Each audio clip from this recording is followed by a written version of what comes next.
Welcome to Cars Yeah, show number 10. This is Cars Yeah, where you'll enjoy interviews with inspiring automotive enthusiasts. Mark Green is here to provide you with a fuel injection of automotive inspiration. So get in, sit down, buckle up, and get ready for a wild ride here on Cars Yeah.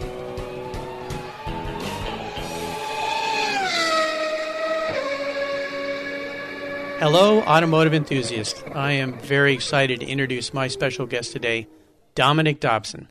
Dominic, are you buckled up and ready for a fun ride? I am, Mark. Okay, it's great to have you here. Dominic made 65 starts in Indycars between 1984 and 1994, including 7 consecutive starts at the Indianapolis 500. He was Kart Rookie of the Year in 1986 and was the fastest rookie in Indianapolis history in 1988. He drove numerous IMSA and other sports car races, including the 24-hour of LeMay, the 24-hour Daytona, and the 12 hours of Sebring in the mighty Porsche 962.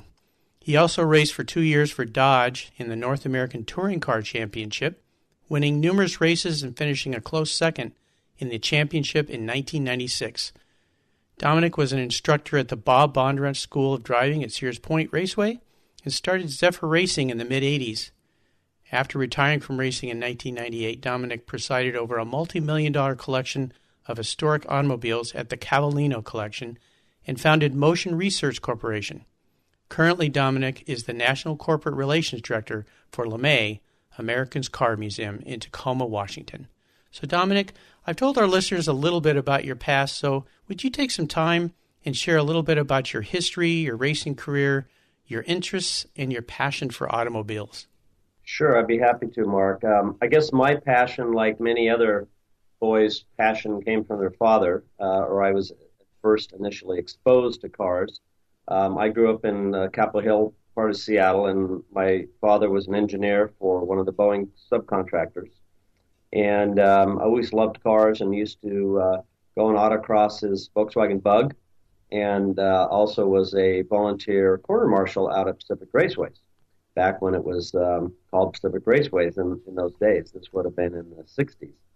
And so he used to bring me out to the track, and I'd watch the likes of Mark Donohue and Peter Revston and Fulmer and Unsers and Andretti's race things like Can-Am cars, Trans Am cars, Formula 5000 back in the 60s and even into the early 70s. So in those days, even as a young boy, we could go in the pits and we could talk to the drivers and meet them and get their autographs. And I remember taking rubber from the tires and getting my grubby little hands and rolling them into a ball and bringing them home, much to my mother's disgust. But that's probably what got me hooked.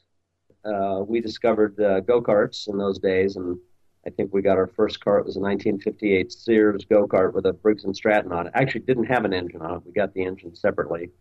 And I put that thing together. My dad helped me and used to race up and down the alleyways behind our homes because the old homes had alleys. The garages were always out back.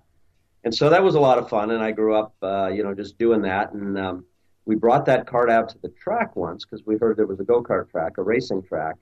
And they kind of laughed at us when they saw that kart, and they said, this is not a racing kart. This is a fun kart.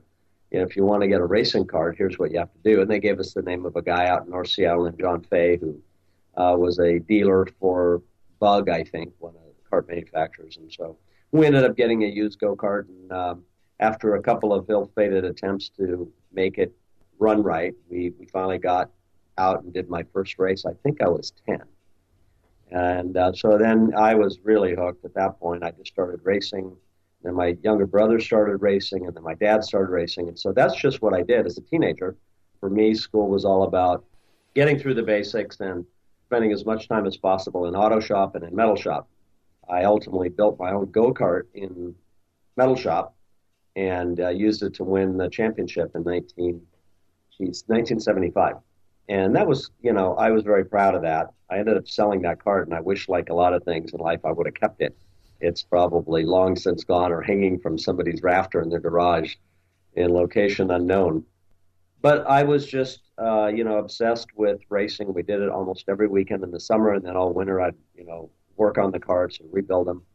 I got pretty good at rebuilding engines and ended up building engines for other people. and met some friends that once I started driving cars, then we would just go to the races together. And ultimately, my dad kind of dropped out of racing. He found it to be, tough to compete. And my brother ended up deciding that he liked working on the cars better than driving them.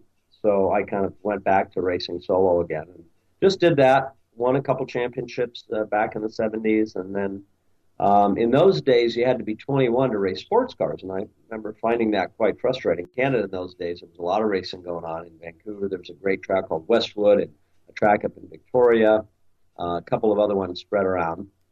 And you could be 18 and race cars in Canada, but you had to be 21 here. Well, when I turned 18, they actually lowered the age to race cars to 18 here as well. So I didn't end up going to Canada. I ended up working for a shop out in North Seattle. So I went to work for a place called Sports Racing Center out on Aurora, sweeping the floor of the shop. I must have been 17 or 18. And one of the guys in there bought an old Formula Ford, bought a Lotus 61, I believe, Formula Ford. Maybe it was a Lotus 19. I don't remember, and I get confused on it. But he went out and raced his car once, and it scared the heck out of him.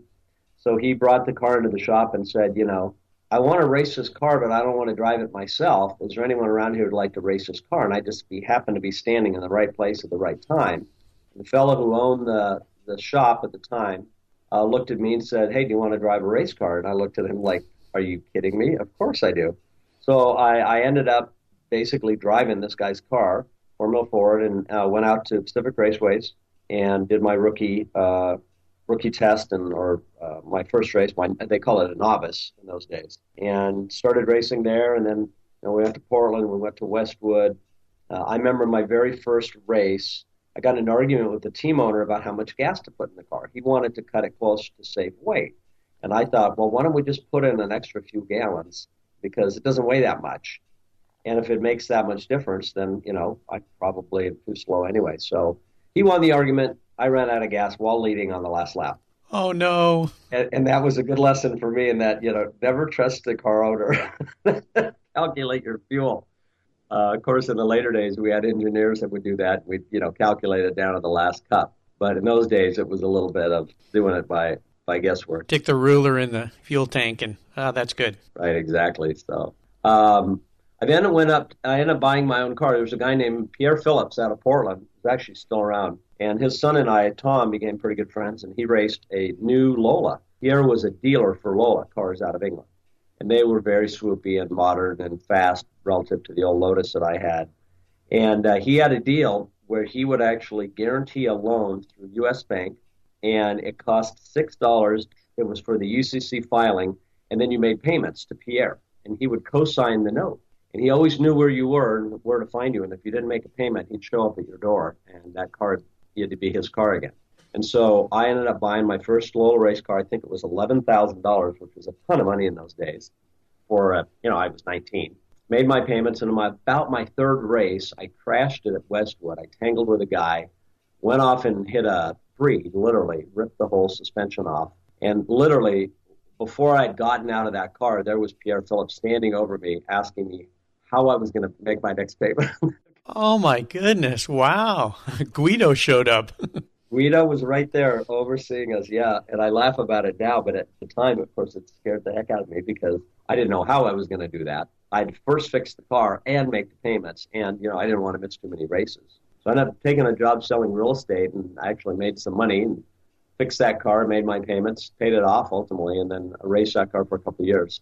One of the guys I raced with in the early days there was a guy named Bobby Carradine from the David, Bobby, and he had another brother, Keith Carradine, and we're all actors. The old Kung Fu show. Grasshopper. And Bobby played in a lot of the nerd movies. He was like the nerd guy and all kind of comedies and things. We had some great times racing together. There were some other guys that raced and were, some who moved up from karts, some had just gotten into cars. And, it was great. It was just the way I spent my late teens and early 20s. And I was racing with a woman named Kathy Rude, who got a job at the Von Rott School. She called me one day and she says, we're hiring instructors. You should come down and interview for the job. So I did. I went down, and that's a whole other story. But I ended up moving to California when I was about 22 and working for the Von Rott School. and then kind of started my racing career. So that's a wonderful start and gives a great story to the challenges a young racer has to try to get into the sport. And of course, things have changed dramatically nowadays. I love the story you started in your go-kart. I think I had the exact same thing. From Sears, no less. Yes, absolutely. Yeah, I think I had a mini bike that had the same motor on it. We just swap it out, put it on a mini bike frame. One thing we'd like to start with in Cars Yeah is a success quote. And let's jump into that. Something that's been instrumental in forming your life. Maybe it's a quote or something that you heard from somebody. So take the wheel, Dominic. Well, I guess there's a couple that really come to mind. Probably the one that was a good lesson for me, and I couldn't tell you who told me this, but they said in racing, the speed at which you go is dependent on how heavy your wallet is. So just lay it on the gas pedal and see how fast you can. And the moral there is that it takes money to go fast. It takes money to buy the best equipment. It takes money to test. It takes money to develop into a good driver, because it's not a skill you're born with. Some drivers have inherently good reflexes. Some have great eyesight. Some are very brave. Some are very patient. But the reality is you hone your craft. You hone your skill.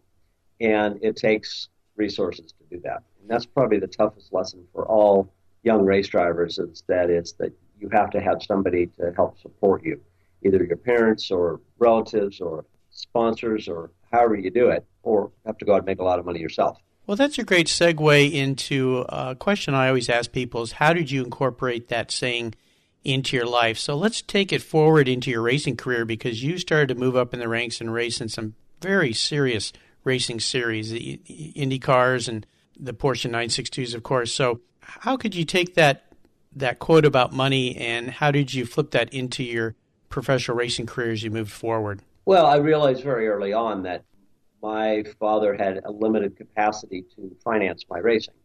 Back in the old days, I think, he paid for half of my first go-kart, and I paid the other half from paper route money. And that was kind of our deal as we went along, is, he would do what he could, but I always had to participate. It wasn't just handed to me. And so I always worked. I always had paper routes, or I had jobs sweeping floors or turning wrenches at a shop. And ultimately I realized, you can't make enough money sweeping floors or turning wrenches to fund a Formula Ford car. And so I decided I would try and do something that would make me some real money, and that was selling real estate. So I got my real estate license when I was 18, went to work for a couple guys that had a place called West Coast Properties. Rainbow Land Company, that was it. And we used to go out and sell land out in the rural King County and Pierce County, and I did quite well. The money I made, of course, I poured right back into my racing. It was for tires or for engines or what have you. At that point, my dad wasn't really participating anymore. I was on my own.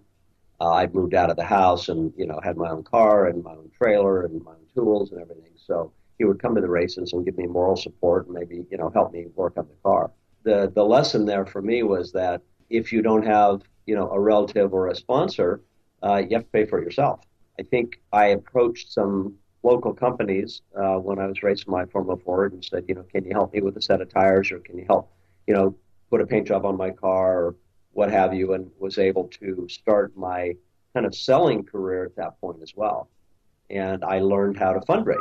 And, here I am 30-some years later in the fundraising business, working on corporate sponsorship. So I probably got my start doing that. And I've never forgotten that, because in every race team that I've had, whether I own the team or whether I drove for somebody else, I was always able to hear some type of sponsorship to make it happen, either from an individual who wanted to just live vicariously through me and be part of the team and, own the car, be part of the functioning team, or a company that actually wanted to get some visibility on the car because we had television exposure or what have you. Some drivers have the luxury of not having to worry about that, and some drivers have to worry about it a lot. And for a lot of young drivers, particularly now, because it's gotten so expensive, it's a roadblock, and they can't get past it. That's great. I appreciate you sharing that.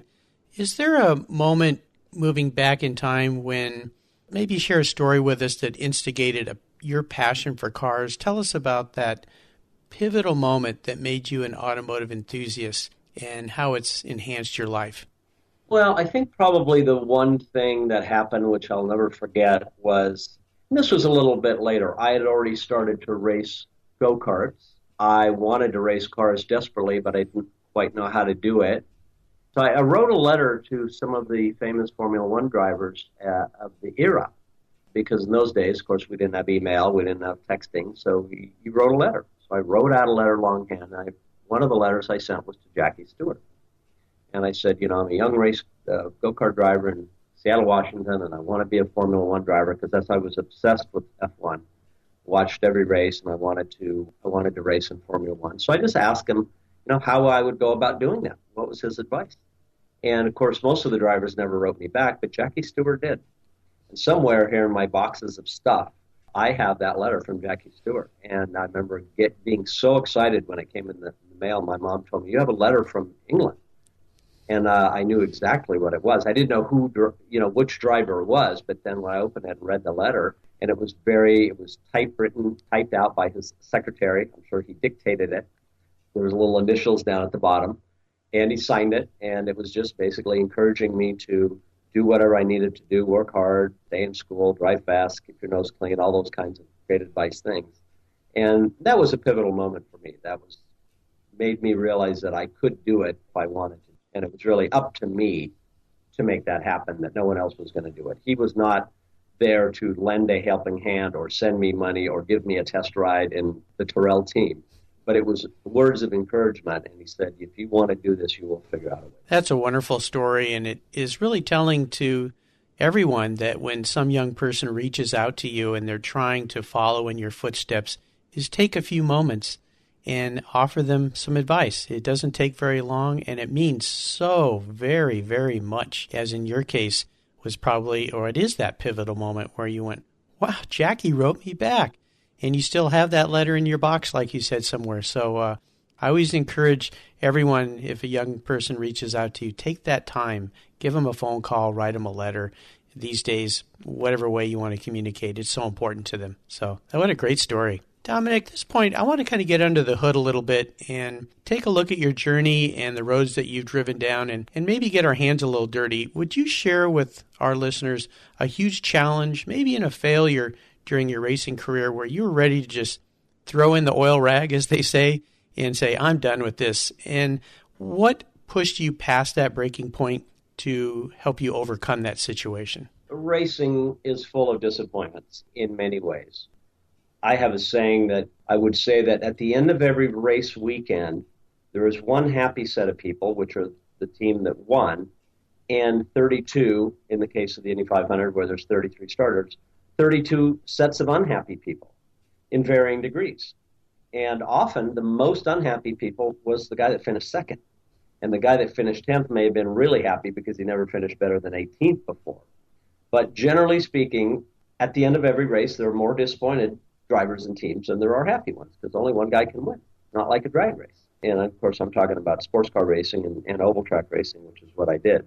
So when I went to Indy for the first time, it was in 1987, we had, now that I look back and think about it, a really ragtag team. We bought a car, which was about a 3-year-old Mart. It was an ex-AJ Foyt car, and we, managed to get an engine and a couple sets of tires, and I think it was the lowest budget Indy effort that, anyone had seen in years. And I was a rookie, did my rookie orientation. We had literally one engine and several sets of tires. And we were already kind of running out of money. We did minimal practice laps, but I was able to get up to speed. And then in qualifying, I qualified at just right at 200 miles an hour. And it was a hair-raising experience. I'd never really gone through qualifying. Qualifying at Indy, for the benefit of your listeners that haven't watched it, is 4 laps around that place, 16 turns, 10 miles, and basically you have to go flat out if you want to qualify for the field, or you really can't lift off the gas very much at all, and you have to drive the perfect line. Conditions have to be good, and that has to be the fastest 4 laps you drive all month. And you're literally there for a month practicing. So I was able to qualify, get in the race. I'd never gone over about 196, 197 in practice, and I did a 200-mile-an-hour average. And it was frightening, but I did it. And I remember just being so relieved and that we were able to do it. But we'd used up the engine, we'd used up our tires, we had really no money left for anything. We were eating at White Castle. The hamburgers were like 19 cents. That was lunch and dinner at the track. And I think there was like 6 of us sharing a room, the cheapest cockroach hotel in Indianapolis, one rental car we all piled in, and all volunteer help. I wasn't paying anybody. However, if you qualified for the race, you made about $120,000 or $130,000. So that was what was going to pay us. Once we got through qualifying and we were in the race, then we could go basically borrow money against what we knew would be a minimum of last place prize money. There was people who would do that for you because they knew you were going to get paid. You could just literally take the green flag, pull in the pits, and you get your money. So we were getting excited as qualifying, drew to a close. We had no bullets left in our, we couldn't go out and make another run. And with about 10 minutes left to go on the final day of qualifying, somebody bumped me out. Oh, no. 33rd in the field, somebody bumped me out, and there was no time to do anything, and I had no bullets left. And so we went home, and it was a really gut-wrenching experience. We went from, 15 minutes to go thinking we were golden, we were going to get all this money, everything was great, to the most deflated, dejected group of people. It would have been easy to just quit at that point, to say, I'm packing it in, I can't do this. This is emotionally too much of a roller coaster. I'm in debt up to my ears having done this. But, you just can't do that. If you want to be a successful racer or anything in life, you have to have perseverance. So that was a great lesson for me. And you do soul searching all the way home. Of course, we didn't fly out. We drove out with a truck and trailer. So it was a long, quiet drive home. But by the time we got home and, a couple days went by, we were already planning our next race and how we were going to recover. Well, that's great. You just persevere. I've heard that from many people, especially racers. Dominic, let's shift gears and go to the other end of the spectrum and share a story when you had an aha moment in racing. That time when you realized that this is really going to work. I can actually do this for a while. Maybe take the steps of how that aha moment turned into your racing career and your success. Well, I guess the aha moment would have been literally 2 years later, or actually just a little over a year later, when I went back to Indianapolis and again had my own team. We'd gotten some support from a company called Columbia Helicopters down in Portland, Oregon, it was founded by my uncle. And so they were able to give us a little bit of sponsorship, and we went back and qualified for the race solidly as the fastest rookie in history. So I went from getting bumped out one year, being the fastest rookie to ever driven around the track the next year. And as a result of that, I was approached later on in the year, and I had a pretty good run. The engine blew up with about, I think, 30 laps to go, which happened to me several times at Indy. But there was a guy named Bruce Levin who was watching that race, and his crew chief, Walter Gerber, and he approached me a little after the race and said, we need a driver. We have Texaco as a sponsor. They want us to run a limited series of Indycar races and a limited series of races in our Porsche 962 in IMSA. And how'd you like to become our driver? And I said, sounds good to me. And so they actually bought all of my equipment and started paying me to drive race cars. And so for me, that was the turning point. And I thought, I can actually get paid to do this. All this work, all this money that I spent and earned, and debt I went into and paid off, and and I didn't have much of a life outside of racing. I didn't have a girlfriend, I didn't have a house, I didn't have much of anything. I kind of had my car and my apartment and my world of racing. And now all of a sudden I was getting paid healthy 6-figure salary to drive race cars, and all my job was just to not go out and get sponsors, not work on the car, to stay in shape and to drive race cars. All of a sudden now I thought, geez, this is great. And I bought a house and I started training every day and riding my bike and running, and that was my job. And I'd show up and I'd test and I'd drive, and then go to corporate functions and wear the Texaco shirt and be their spokesperson. And that was, looking back a year and a half prior, where I was just in this indebted state of dejection, to being on the highest high a year later. That was a great moment. Well, as they say, that's racing, and it certainly is a lot of highs and lows. So what a great aha moment for you, and it was like a dream come true after all that work. It really was. And racing with Bruce Levin, we could do a whole show about him. Oh, Love Bruce. Bruce was a dynamic individual, quite a character, was not afraid to speak his mind. Of course. In fact, I called him to wish him a happy birthday last week, and I want to get him on this show, so I'll have to tell him that you and I talked. If you get him to sit still for half an hour, right, good luck. That's going to be my challenge. Dominic, what was your first car? And can you tell us a little bit about any kind of fun you had with that car, modifications, adventures, memories? Okay, let me check with my attorney real quick to see what the statute of limitations is. Uh-oh. No, my very first car, believe it or not, was a 1958 Hillman. Hillman? A Hillman, yeah. Now, many of your listeners aren't going to know what a Hillman is, but it was probably the English equivalent of a Yugo. It was this just crappy little car made out of tin, and it had a little four-cylinder engine in it. I bought the car from some guy in Capitol Hill for $75 when I was 14. And my dad thought this would be a great project for me, is to get this car. And it didn't run. It hadn't run in a while. And so he thought it'd be a great project for me to get this car running because I was very mechanically inclined. I was working on all my own karts and, I was in auto shop in school and all those things. So I remember it took me about a year and a half to get that thing going. Got it running. And I had been, my very first day, I got my driver's license. And I went out with 4 of my friends, which is all that car would hold, 3 in the back, 2 in the front. And we were in Old Bellevue by Main Street there. And there was a place where if you hit it fast enough, the road dropped away. It was kind of the top of a hill, and you could actually get airborne. And so we thought this was a brilliant idea that we should get airborne with the 4 of us in this Hillman. So we hit that thing about 45 miles an hour.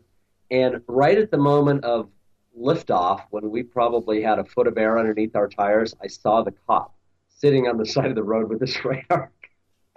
Uh-oh. So literally, he said he got me at 46 and at 25 while in the air. Oh. So he didn't know what to ticket me for because there was nothing he could cite me for being off the ground. That wasn't actually against the law. Oh, my goodness. So I got my very first ticket on the very first day I had my driver's license, which happened to be my 16th birthday. A high and a low all mixed into one. But about a month later, because I've been racing go-karts, and we always, of course, pre-mixed our oil and gas.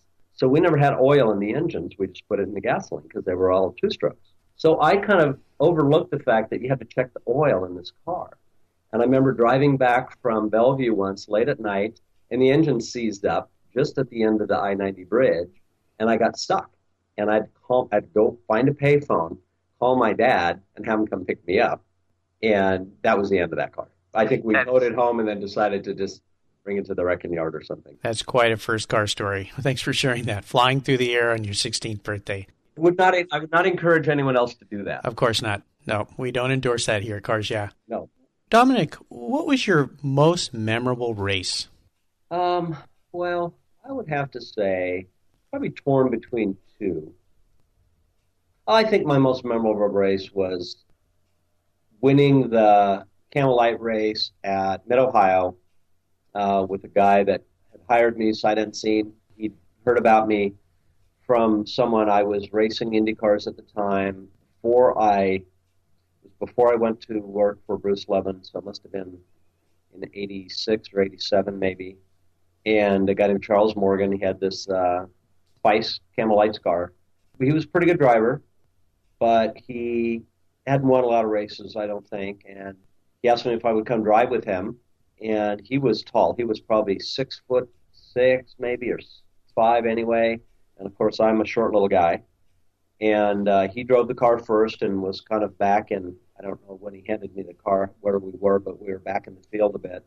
I got in the car, and of course, I had to put a huge seat in the thing to get myself close enough. So the pit stop took a long time. And when I went back on the track, I was behind and ended up having a great run and passing everybody and winning the race.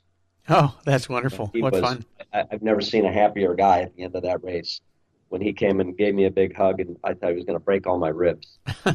That's a great one. Dominic, is there a current project you're working on right now that really has you excited and fired up? Well, of course, I've been with the LeMay America's Car Museum now for 7 years, and that was, I guess that's the current project, in that I joined the team long before the museum was built. and was a couple of us that raised all the money to get that museum built. Our CEO and President Dave Madeira and myself were the only fundraisers, and managed to, over the course of about 4 years, mainly through David's efforts, but I like to think that I helped a lot, and we got the museum built. And it's open now. It's in Tacoma, next to the Tacoma Dome, where we just celebrated our second year anniversary last weekend, and it's been a great and fun project. You know, it's an up and operating museum now, so there are different kinds of challenges, but you know, we overcame a big hurdle. A lot of people never thought that thing would get built. That's been a lot of fun. Where that ends, I don't know. I'm happy there. I like that whole project, and it was fun to see it, but it's different now than it was. It's an operating museum as opposed to a project. And I kind of like projects. I like starting things and seeing them grow and, you know, seeing what they can turn into. I always have a few little projects in mind. I have a couple races I want to go do, but we'll talk about that in a minute.